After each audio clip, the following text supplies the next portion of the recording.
Hello, my dear student friends, and welcome to video 4 of Interpretation of Statute, Deeds and Documents, which is chapter number 4 of Other Laws. So, इस video में हम देखेंगे the external aids to interpretation.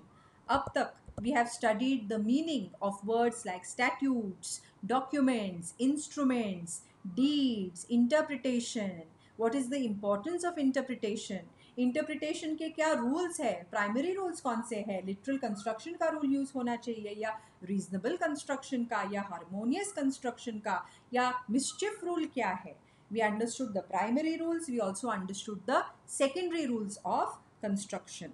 Okay, then we went on to understand the internal aids of to interpretation. Internal aids, what is present within the act, like the long title, short title, preamble ho, heading of the chapter ho, title of the chapter ho, proviso ho, schedule ho, ye marginal notes ho, how they can help the court, the judiciary to interpret the provisions of a statute. ये भी हमने देखे कि internal rules भी help कर सकते हैं, लेकिन एक ही one thing you need to remember is that internal जो एड्स है they can not override the section. Correct? They cannot expand the meaning of the section, nor can they restrict. तो अपनी पर्व्यू में उनको वर्क करना पड़ता है.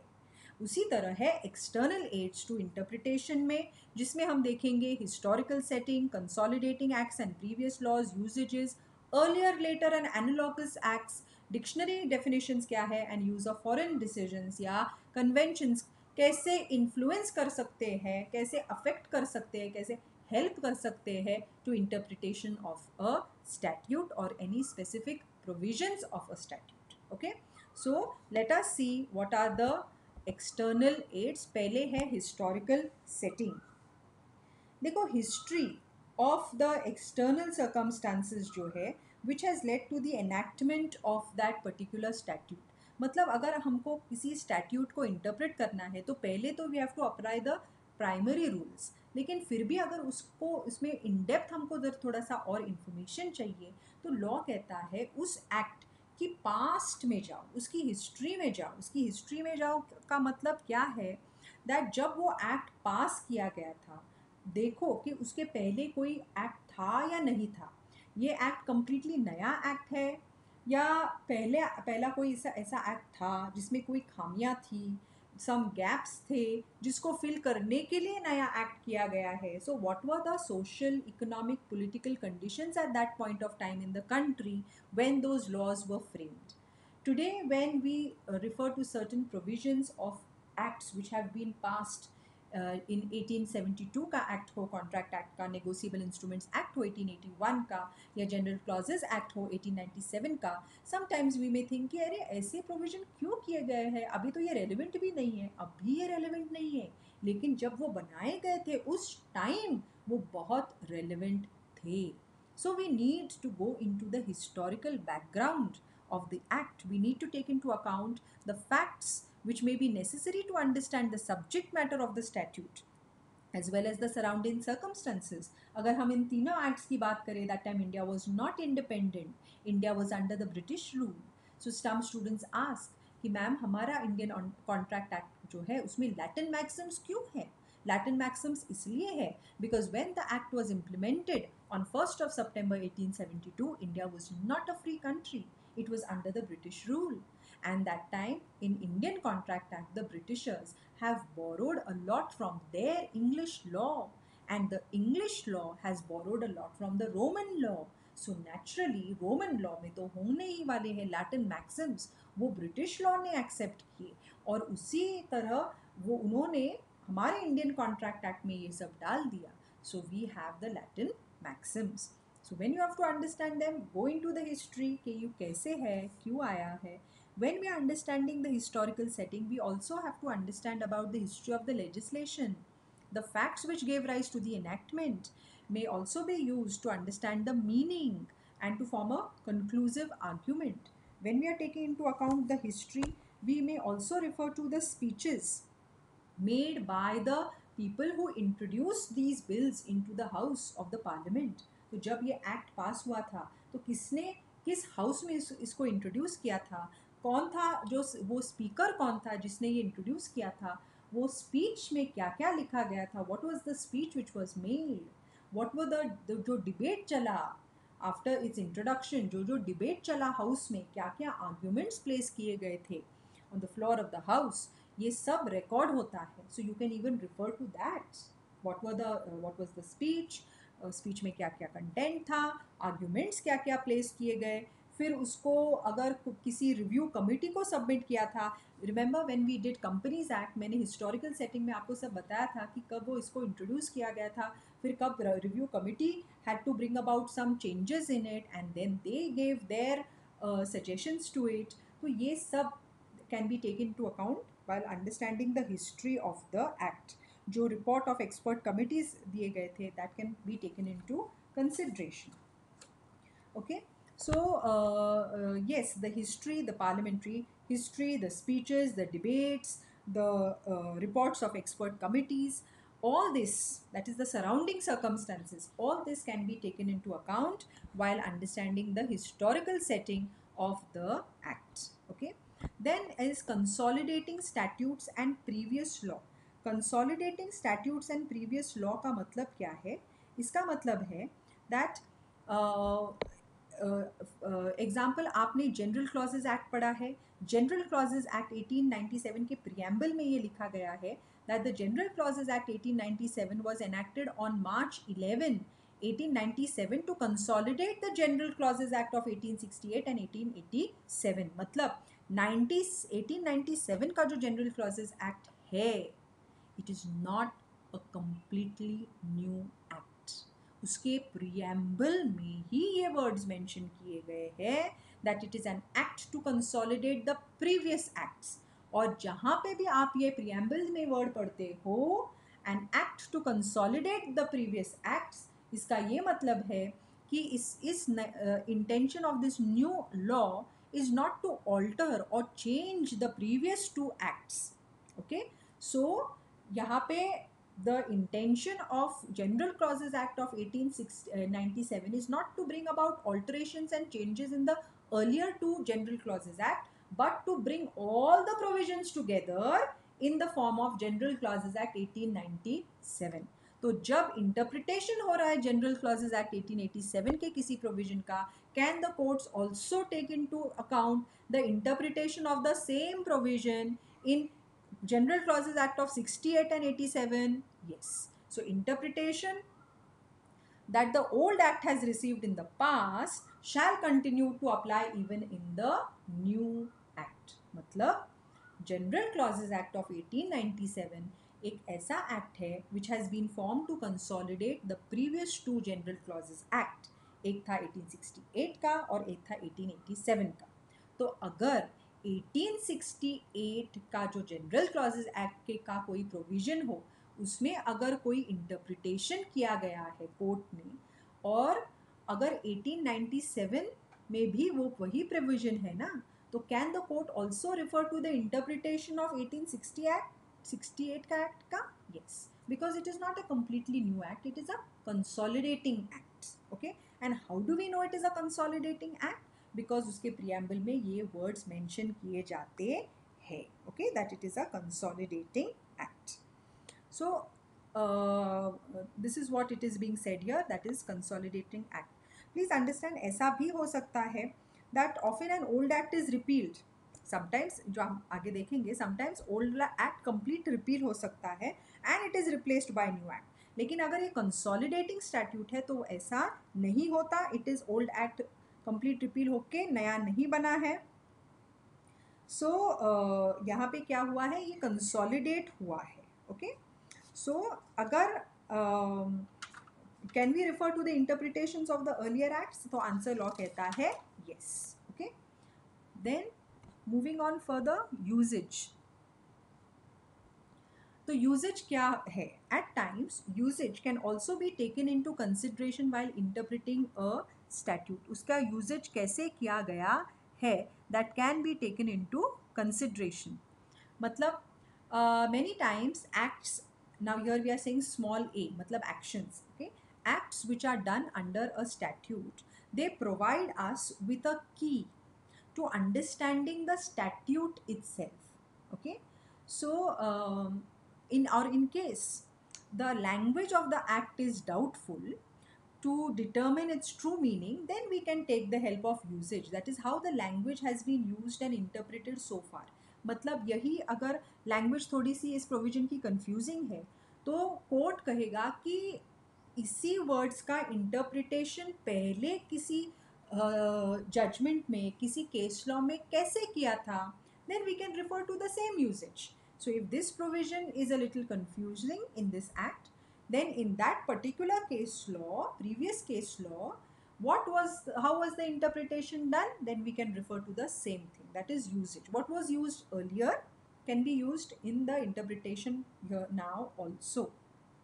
So judges may look into how the language was interpreted in the past cases, okay, and they can refer to the same usage. Like for example, agar commercial usage is concerned with construction of any words in an act relating to commerce or industry, correct? When we are saying commercial use, kya hai uska? And where no definition or guidance is given by the legislature, it would be relevant to look at the commercial usage. अगर आप ये provision पढ़ रहे हो under a commercial law, a business law, और उसका अगर definition exact word का दिया गया नहीं है in the statute itself, then when the court is interpreting it, the court will say कि ये act, is it about family matters और is it about commercial usages? तो अगर ये कमर्शियल यूजेज का एक्ट है तो इस वर्ड को उसी कमर्शियल सेंस में इंटरप्रेट करो जैसे वो नॉर्मली कमर्शियल सेंस में यूज होता है. So use it. So either they can look into past case laws और दे कैन लुक इनटू ये act is for commercial purposes, it is for social purposes, it is for guardian wards related है ये act. तो उसके अनुसार फिर उसको interpret करो in that context. That is the meaning of usage. Then we come to earlier, later and analogous acts. अभी इनका मतलब क्या है? Okay, let's understand this. First is reference to other statutes. Reference to other statutes का मतलब है that it is well established that a statute must be read as a whole. अभी हम यही कहते आ रहे हैं, इसको आइसोलेशन में मत पढ़ो किसी भी प्रोविजन को. Read it as a whole as the words are to be understood in their context. So we need to understand about the phrase pari materia. Pari materia का मतलब क्या है? मतलब it means statutes dealing with the same subject matter or forming the same system. Pari materia. And this phrase is applicable to public statutes, general laws made at different times and reference to the same subjects. मतलब same subject को related अगर various laws है, statutes है, then this particular interpretation can be done with reference to those also. Okay, so statutes dealing with the same subject matter or forming part of the same system are known as statutes in pari materia. Okay, so when according to the judiciary, when our statutes are considered to be pari materia to pertain to the same subject matter, when they relate to the same persons or thing, or they have the same purpose or the same object. Okay, now in let's say एक case हुआ था Nagpur improvement trust versus Vasant Rao. The schedules to Punjab Town Improvement Act 1922 का and Nagpur Improvement Trust Act of 1936, though they were not identical, however it was said to be pari materia because it was referring to the same things. So while interpreting one, the law can take into reference what was used in the other statute. Reference can be taken even to another statute. The and phrase is applicable to public statutes as well as general laws made at different times with reference to the same subject matter. Okay, then you have earlier act explained by later act. Earlier act has been explained later. मतलब क्या? In cases where the old act is replaced by a new act. अभी old निकल चुका है और उसके जगह नया act आया है. 1956 का कंपनीज एक्ट अभी निकल चुका है और उसकी जगह आया है नया companies act 2013. The new act may be used to interpret the old or earlier act only if both the acts are on the same lines and are part of the and a part of the earlier act is ambiguous. तो अगर यहाँ पे if we are talking about the same provisions of Companies Act 1956 and Companies Act 2013 and Companies Act 56 में अगर कोई भी ambiguous matter है, थोड़ा सा confusing matter है, then what will happen? Then the new act may be used to interpret the old or the earlier act. Okay. See, a law तो ऐसे कहता है that a later statute is normally not used as an aid to construction of a earlier statute. मतलब later का you will not use it as a reference for interpreting something which has been done earlier. But if the subsequent legislation proceeds upon some ambiguity, okay, in the construction of the previous legislation, it cannot alter the previous legislation, okay, but it can do something to reduce the ambiguity in it, okay. Then we have earlier act explained by a later act. यही हमने अभी point मैंने आपको बताया कि कैसे पहले तो you can refer to other statutes also, you can take a reference of the earlier act also. Then incorporation of part of an act into another act. एक incorporate किया गया है part of an act into another act. In case where a single section is incorporated into another act, किसी भी एक single section को एक act के एक सेक्शन को इनकॉर्पोरेट किया गया है in another act, it must be red in the sense which it bore in the original act. Original act में से ये सेक्शन को निकाल के इनकॉर्पोरेट किया गया है एक दूसरे एक्ट में.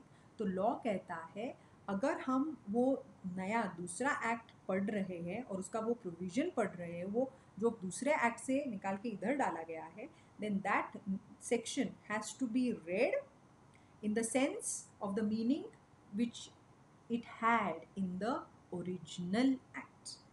The complete original act can be referred to ascertain what each section means, though one section alone is incorporated in the new act. So अगर कंपनीज एक्ट 1956 का कोई भी एक सेक्शन या प्रोविजन इनकॉर्पोरेट किया जाता है इन कंपनीज एक्ट 2013, तो अगर उसको अभी इंटरप्रेट करना है, उसी सेक्शन को 2013 के एक्ट में इंटरप्रेट करना है, तो लॉ कहता है कि पहले पूरा वो 1956 के एक्ट का वो प्रोविज़न पहले पढ़ो, आप उसको पहले समझो, okay. Make certain that you have read all this and then you will understand the context in which it has been included in the Companies Act 2013. Can we also have reference to repealed acts? जो what is the meaning of repeal? General Clauses Act में आपने पढ़ा है delete और repeal उसमें difference है, so उसको repeal कर दिया गया है. So can we, वो act अभी repealed है but can we still refer to it? It has been held that when a statute has been repealed and re-enacted, उसको पुराने को repeal करके re-enact हो चुका है वो, and the words in the repealed statute have been reproduced, words वैसे की वैसे नए एक्ट में डाले गए हैं, then such words should be interpreted in the sense that has been put on them in the repealed act. So एक act repeal हो चुका है, उसके बदले नया एक्ट आ चुका है और उस नए एक्ट में we have put the provisions or words from the previous repealed acts. वैसे के वैसे अगर उनको डाला गया है, then can we also take, then such words should be interpreted in the sense that they were used in the previous act. वरना उनको इस एक्ट में क्यों डाला गया है? They have been put here for a specific reason because they are not going contrary to the provisions of the new act. So अगर उन words को interpret करना है, then you can also refer to the previous repealed act में उसका interpretation कैसे हुआ था. Then moving on to next,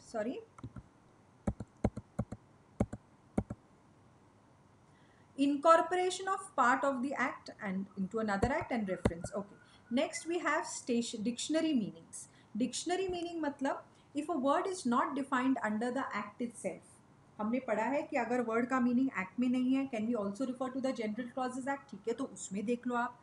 it is permissible, अगर उसमें भी नहीं है, it is permissible to find out the general sense in which the word is understood and the common use, and if the word is found to be carrying more than one meaning, then use of the word in the particular act has to be considered.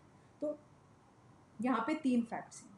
First, आपने word को पढ़ा, उसका definition आपको देखना है, definition act में नहीं दिया गया. फाइन. फाइंड आउट इसका डेफिनेशन जनरल क्लॉजेस एक्ट में मिल सकता है क्या आपको? अगर वहाँ पे भी अगर नहीं मिला, देन लॉ कहता है, then you refer to the dictionary normal ordinary meaning of the word. तो आपने उसको जनरल सेंस में ले लिया. See, because it was maybe supposed to be taken in the general sense, ordinary sense, that is why the act did not give you the definition. Correct? तो आपने dictionary को refer किया, उसका ordinary meaning निकाला, and you interpreted that provision या word according to the ordinary meaning in the dictionary. लेकिन जब आपने डिक्शनरी खोल के देखा that this word has two contradictory meanings, now what to do? Okay, then you will say that then which word are we going to use? Use the word in the particular act has to be considered. Then only with reference to that act, how is it applying? Only that meaning can be taken. तो पहले तो अगर act में meaning नहीं दिया गया है, dictionary को रेफर करो. डिक्शनरी में अगर मीनिंग 2 दिए गए हैं, then use the one which is being used in the context of the act. Okay, so dictionary meaning. Then do foreign decisions also help? Answer is yes. So foreign decisions can also help. How? What do you mean by foreign decisions? So reference to British acts are often made in our courts. Okay. However, where an Indian decision is available on a subject, then reference to foreign decision becomes unnecessary. Okay. Foreign decisions can be used for interpreting our acts where the foreign countries follow similar judicial system and practices. इसलिए हमारे यहाँ पे we normally refer to the British acts. क्यों? Because our contract act for example is based on, या उस time के बहुत सारे हमारे जो acts है प्री इंडिपेंडेंस acts, वो they are based on English law. Okay, so we have that similar judicial system and practices. So many times we refer to like damages of Indian Contract Act, references were given to Hadley versus Baxendale. Okay, so Partnership Act में Ghana versus Murray के reference दिया है, Cox versus Hickman को reference दिया है. Okay, so but one thing we need to remember is that the Supreme Court is not bound by decisions of the foreign courts. Okay, ये decision दिया था in MC Mehta versus the Union of India में कि Supreme Court कहती है कि we are not going to be bound by the foreign courts. Then foreign decisions and textbooks have only a persuasive value. मतलब अगर कोई भी contradiction आता है, then of course you are going to refer to the Indian law.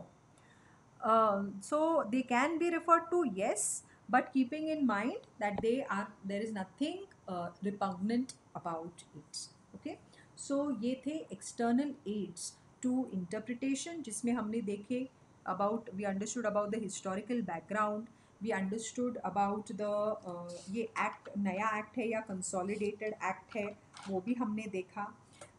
usages क्या क्या है, dictionary meaning कैसे यूज़ हो सकता है, फॉरेन डिसीजंस कैसे हमको हेल्प कर सकते हैं.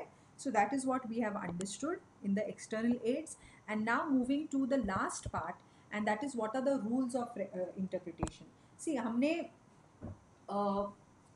we understood about the importance and we understood about the primary and secondary rules of interpretation. Okay, तो यहाँ पे एक quickly we'll go through this कि overall अगर हमको interpret करना है तो what are the things that we need to keep in mind.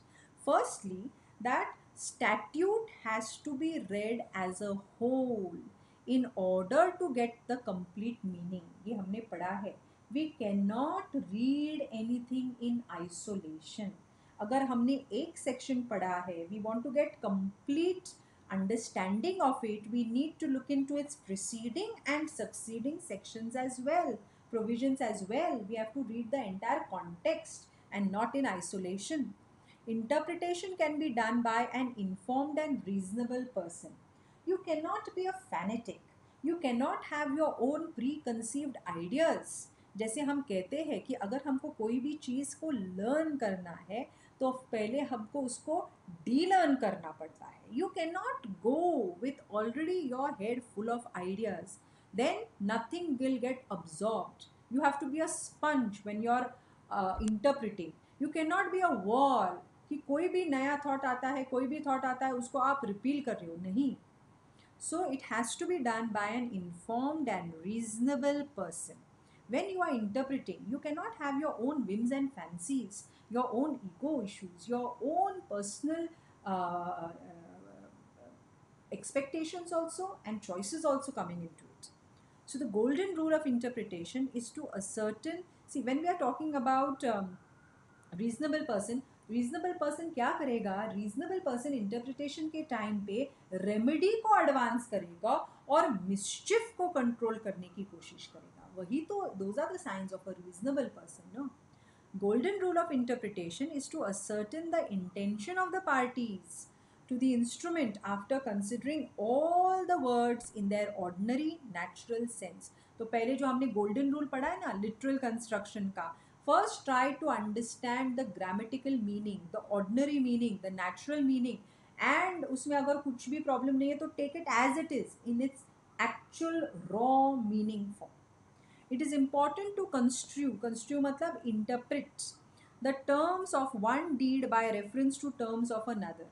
The same thing. You cannot take it in isolation. When you are reading it, it has to be read as a whole. When you are interpreting it, it has to be done with reference to other things. Okay? The same word cannot have two different meanings in the same document unless the context compels the adoption of such a course. So एक ही word के दो अलग meaning in the same document you cannot have unless the context in which it is being used compels this kind of an adoption. Otherwise normally तो law कहता है ऐसे नहीं हो सकता.